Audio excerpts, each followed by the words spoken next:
Senhores, bom dia, boa tarde, boa noite. Está começando mais um Talk to Biz Café, que é a nossa coluna do Talk to Biz, o nosso podcast sobre negócios, estratégia, marketing, inovação. E aqui no Talk to Biz Café a gente sempre recebe um profissional, um especialista, para tratar de algum tema específico. No episódio dessa semana, eu trago o professor Fernando Filardi para a gente bater um papo sobre planejamento estratégico e a importância do planejamento estratégico e a dificuldade que as empresas, especificamente no Brasil, costumam ter em relação a esse assunto.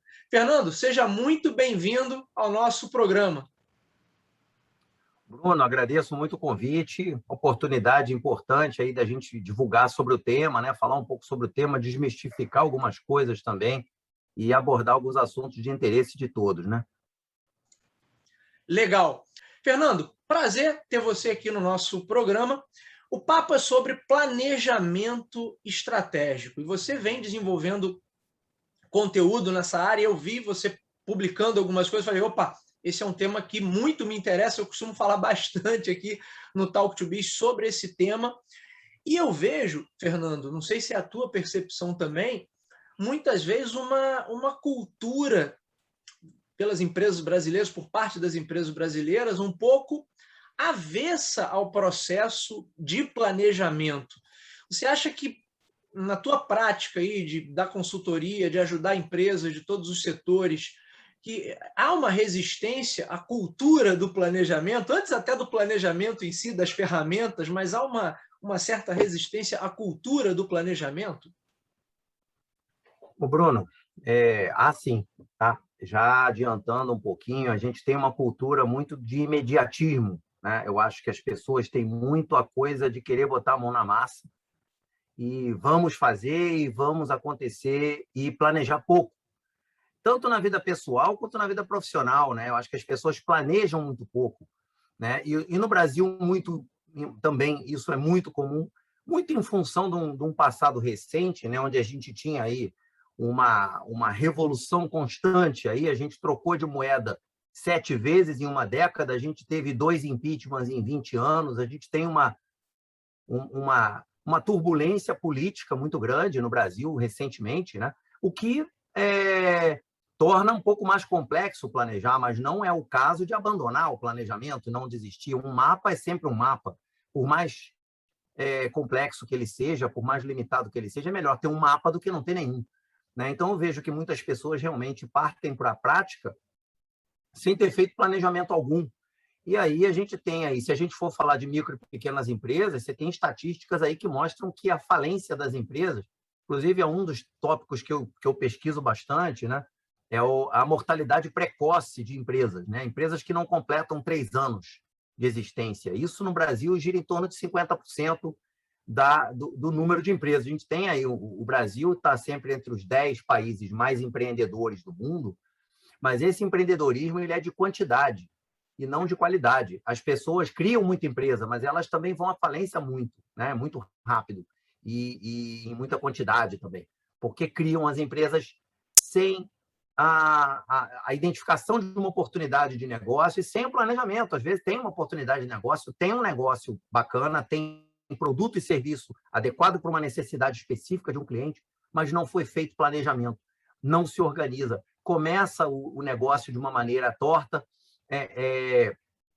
começa a ter custo fixo alto, começa a ter contratar muita mão de obra num primeiro momento onde não tem demanda ainda alta e você começa a ter muito custo fixo e aí o financeiro te asfixia e você não consegue levar o negócio muitas vezes à frente. Então, o planejamento ele é fundamental e pouco utilizado. De fato, foi o que você falou, confirma a sua pergunta. Faz sentido, sim, as pessoas planejam pouco e têm uma certa aversão. Querem mais meter a mão na massa e sair fazendo do que planejar, né? Então, um dos fatores aí de mortalidade de empresas é esse.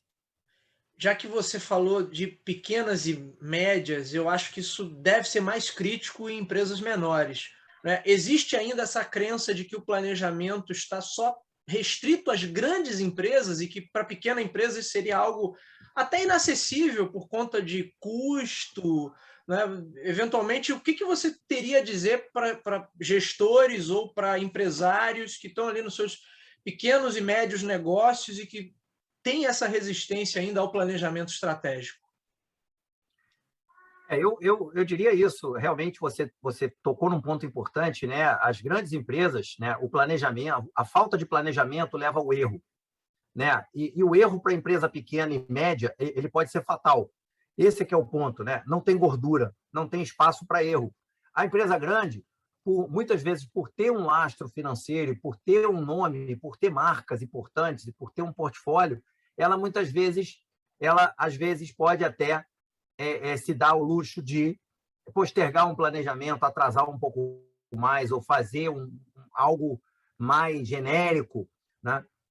Que também vai prejudicar de alguma forma, mas a pequena e a média empresa, se não planejarem, elas têm muito pouca massa de manobra, elas têm muito pouca chance de corrigir no meio do caminho, né? Então, por isso, o planejamento ele é fundamental. Você quer ver uma situação que acontece muito com as empresas e com tanto pequenas startups que estão começando, ou empresas já médias, já com um porte razoável, e mesmo as grandes, especialmente as grandes, não dão muita atenção aos fundamentos da estratégia, que são o primeiro passo, né? Quer dizer, você definir a identidade da sua organização.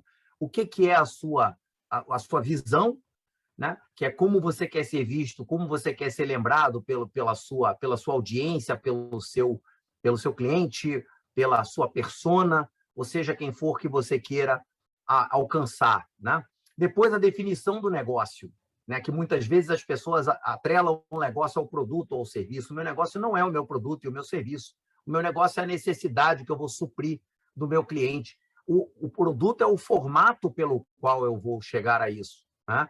E também a definição de missão ou propósito e valores, né? Que as empresas muitas vezes deixam de lado, fazem isso meio pro forma, apenas de uma maneira burocrática, e deixam ali no canto. Isso muitas vezes motivo de maus feitos, de cometer enganos.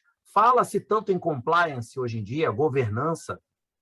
Esse é um erro clássico, deixar de lado a definição de missão, propósito, visão, valores. Isso é fundamental para o começo de qualquer negócio. Mas eu não sou uma empresa grande, eu estou uma startup.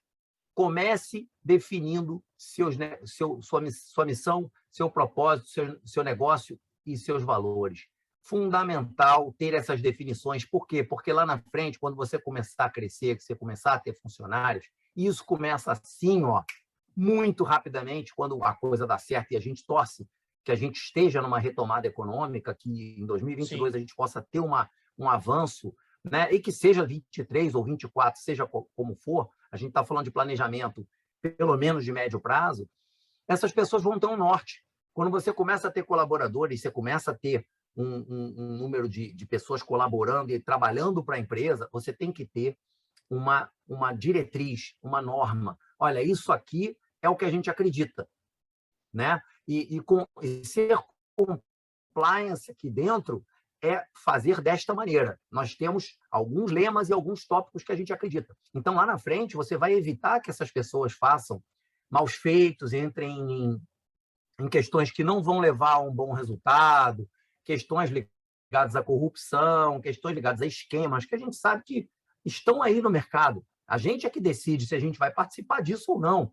E aí a definição da empresa de uma maneira muito clara e formal de qual é o meu papel, qual é a minha definição de missão, propósito e valores, vai dar um norte já desde o primeiro momento, entrando com o pé direito nesse negócio. Então, definitivamente, o planejamento estratégico não é apenas para a empresa grande. Sim, para a empresa pequena e média também. De certa forma, o Fernando, você colocou aí pontos básicos, né, de qualquer planejamento: missão, visão, valores, e é justamente onde talvez o pessoal esteja pecando mais, porque faz de forma burocrática, como você falou, ou tenta fazer um texto talvez muito poético, vira quase uma peça publicitária que os camaradas vão estampar de repente no site da empresa, e daquilo ali, na verdade, você tem uma ferramenta poderosa, né? Só que as pessoas custam um pouco a entender isso, né? Você nota ainda muito esse Bruno, uso burocrático da coisa? muito. E outra, se você entra nos sites, nas redes sociais, nos principais canais de comunicação de algumas empresas, vamos pegar um exemplo, sem falar em nomes, vamos falar de estudos de caso, que eu acho bacana a gente comentar estudos de caso, que o pessoal fica, mas espera aí, mas você está falando de uma coisa aí teórica. Na prática, como é que é isso? Perceba o setor bancário. O setor bancário sofreu uma violenta ameaça recentemente, que foi a criação das fintechs e de todo o sistema mais digital, vamos dizer assim, de financiamento, de contas, de investimentos, vêm sendo desafiados, bancões vêm sendo desafiados a mudar. Isso é muito saudável, muito bacana. Agora, se você for entrar nos sites dos principais bancos que atuam hoje no Brasil, você vai ver missões, valores, propósitos maravilhosos, né, Bruno? Uma coisa muito bacana, assim. Só que aí você vai começar a olhar na prática, você começa a perceber que os bancos criam objetivos e metas impossíveis, o que faz com que os seus gerentes, seus gestores, seus atendentes, os caixas dos bancos, todas as pessoas que trabalham ali têm que alcançar aquela meta e vão fazer de tudo para alcançar. E aí passa por cima de todo esse desenho de missão, propósito, valores. Quando você começa a ver pessoas que recebem 30, 40, 50 mil na sua conta sem ter sido autorizado, sem ter sido pedido, de uma hora para outra você amanhece um dia de manhã, você tira seu extrato e tem lá 50 mil na sua conta. E você olha e fala assim, poxa, mas de onde veio esse dinheiro? É um empréstimo consignado que simplesmente caiu ali na sua conta porque o gerente do banco tem que bater a meta dele. Né? Quer dizer, isso não é ser compliance, isso não é seguir a governança da empresa, isso não é atuar de maneira sustentável, né? Isso não é ser ESG, que é a sigla da moda no momento, né? Environment, Social e Governance. Quer dizer, eu não estou pensando no social, e muitas vezes isso acontece com idosos, pessoas que não têm um domínio da tecnologia. Olha lá o extrato, acha que tem 50 mil à disposição e começa a gastar. E quando você vai ver, você tá num financiamento de um consignado, já com desconto em folha, né? Muitas vezes servidores públicos. Então, esse aqui é apenas um exemplo, um estudo de caso de uma situação onde talvez o planejamento até foi feito, mas não foi executado da maneira certa. Fernando, agora falando sobre barreiras que você percebe na aplicação prática desse planejamento. A gente falou de cultura. E no dia a dia, na prática, quais são as principais barreiras que você percebe para essa aplicação do planejamento estratégico? Bom, vamos lá, Bruno. A gente tem algumas barreiras, né? Primeiramente, a crença de que planejar é uma coisa mais de teoria, né? Não, vamos fazer um planejamento estratégico. Primeiro isso, né? Acreditar que isso não tem muita validade prática. Segunda barreira, muita gente acredita que é só coisa para empresa grande, né? Não, minha empresa não tem porte para fazer um planejamento estratégico, isso deve ser muito caro, deve ser muito complicado. Não é verdade, né? Hoje, para não ir muito longe, né? Claro que as consultorias também, eu faço consultoria disso, por exemplo, planejamento estratégico para empresas, há 20 anos faço esse trabalho, sou contratado por empresas para fazer planejamento estratégico, agora mesmo estou cuidando de alguns trabalhos, né, nesse sentido. Se você não quiser ir muito longe, você tem o Sebrae, que faz esse trabalho com muita maestria e há muitos anos, tem Muito bem lembrado. Uma experiência muito boa nesse tópico, né? Outra questão também que é uma barreira você tem hoje, não sei se você já reparou isso, né? Mas hoje a gente tem 5 gerações trabalhando juntas ao mesmo tempo nas empresas, né? Você tem desde os baby boomers, que já estão ali no final da carreira, com 60, 65, por aí, o pessoal está esticando, está trabalhando até 70, 75, está saudável, tem o que agregar, vai continuando. Eu sou muito a favor dos 50 a mais, né? Que o pessoal tem falado aí, que não existe essa história é o tal do ageismo, né? Ageism, né? Uma certa preconceito com idade, né? ageísmo, né? Talvez em português, né? Eu acho que... E aí você tem a idade, né? Você tem essa geração, aí depois você tem X, Y, Z, Millenniums e todas as outras gerações que vieram depois. Então, algumas dessas novas gerações, elas acreditam muito na questão do propósito. E elas não fazem as coisas simplesmente porque alguém chega e diz assim: temos que fazer assim, temos que fazer um planejamento estratégico, né?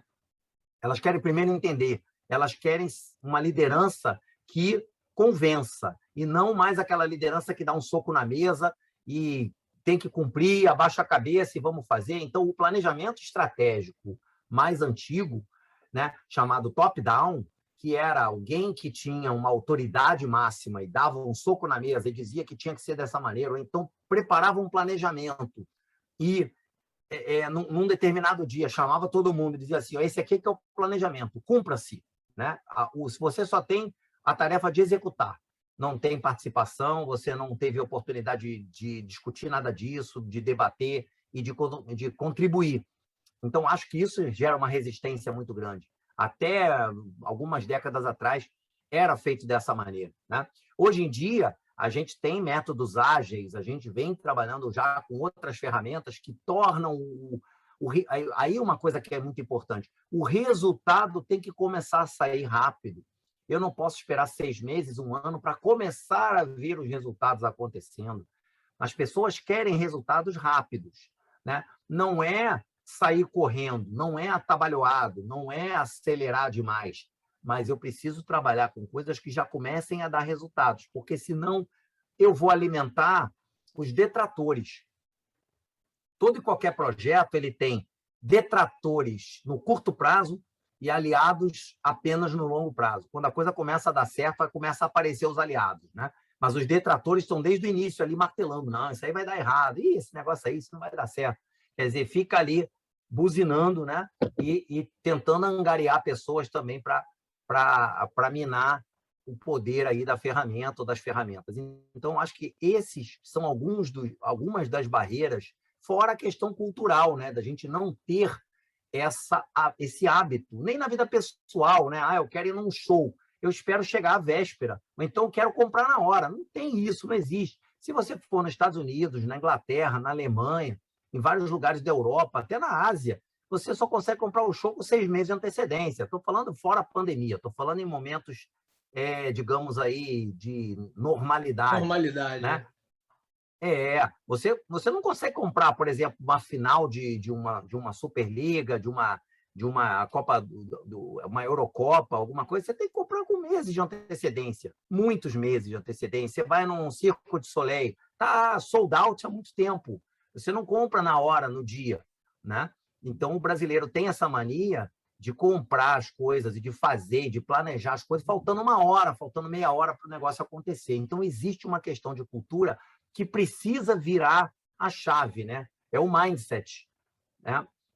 Da Carol Dweck, né? Até fica aqui a dica do livro, né? A leitura desse livro é muito interessante para a virada dessa chave, né? O mindset, que é da Carol Dweck, né? Fica a sugestão, depois colocar aí na descrição do Legal, podcast. vamos colocar. Né? Bacana. Fernando, para a gente já caminhar para o nosso final, como você falou aí dessa questão do planejamento ter que trazer resultados rápidos, o cenário hoje é outro, né? Você tem aí também novas metodologias que chegaram, de certa maneira, para trazer um pouco mais de agilidade nesse processo. Só que aí uma percepção minha é que muitas empresas acabam usando essa questão, vamos colocar aí, do mundo VUCA, para justificar, às vezes, a ausência de um planejamento. Então, vou te retratar uma situação que talvez você já tenha vivido nas suas consultorias. Olha, eu estou numa empresa que eu mudo o tempo todo o direcionamento. E aí eu viro para você, Fernando, que está trabalhando comigo, e falo assim: olha, na verdade, a minha estratégia mudou, porque o mundo está mudando. Agora, até que ponto, a minha pergunta para você é: até que ponto a gente sabe que o mundo realmente está muito mais caótico, muito mais dinâmico do que em outras épocas, mas até que ponto isso não reflete um despreparo da empresa de ter um planejamento eficiente? Porque uma coisa é você ajustar o planejamento, outra coisa é você mudar constantemente o direcionamento. Você vê muito disso por aí?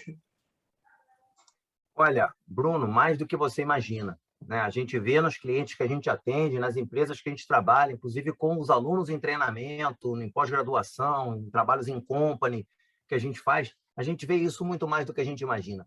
Mas eu não vejo isso como um problema, não. Eu vejo isso como, inclusive, algo natural ao planejamento estratégico, né? Eu gosto muito de uma frase que diz assim: o planejamento estratégico, ele não é um trilho, ele é uma trilha, né? O que eu quero dizer com isso? Não é uma coisa rígida e imutável. É algo que pode flutuar e mudar de direção. O que importa é eu sair do ponto A para o ponto B. Se eu vou numa reta, ou se eu vou dar 10 voltas e até chegar lá, esse processo eu não tenho total controle. Entende? Quer dizer, eu vou criar um planejamento estratégico com estratégias deliberadas, a priori. Mas no meio do caminho vai aparecer uma pandemia, vai aparecer uma torre gêmeas, vai aparecer a greve dos caminhoneiros. E eu tenho que me organizar e entender como é que eu vou reagir se caso aconteça esse cisne negro, né? O Black Swan, que o pessoal do mercado financeiro tanto fala, que são coisas, elementos aleatórios que podem aparecer sem nenhum tipo de aviso, sem nenhum tipo de possibilidade de previsão, mas que eles estão ali o tempo inteiro e podem aparecer. Então, a gente chama isso de estratégias emergentes, né? Então, tem um conjunto de estratégias definidas a priori, que a gente chama de estratégias deliberadas, e eu tenho as estratégias emergentes, eu tenho que deixar espaço para essa flutuação, porque faz parte da vida real. Existem possibilidades. Agora, como é que a gente consegue tentar trabalhar com essa incerteza? Para que serve o planejamento estratégico? Para reduzir incerteza.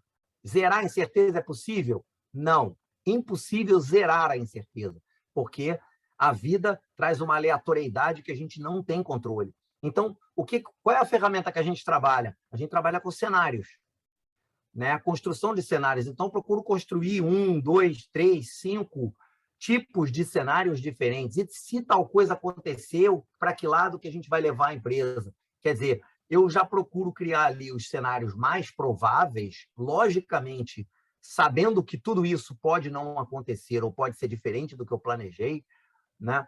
Mas eu já, em cima daquilo ali, eu já tenho mais ou menos uma resposta do que eu faria. Com diversas variáveis, a gente normalmente usa uma ferramenta chamada PEST ou PESTEL, né? Depende muito de quem, da forma como se fala, mas a gente trabalha procurando tendências, né? De previsão do que pode acontecer nos próximos 3 a 5 anos, até 10 anos pode ser feito, né?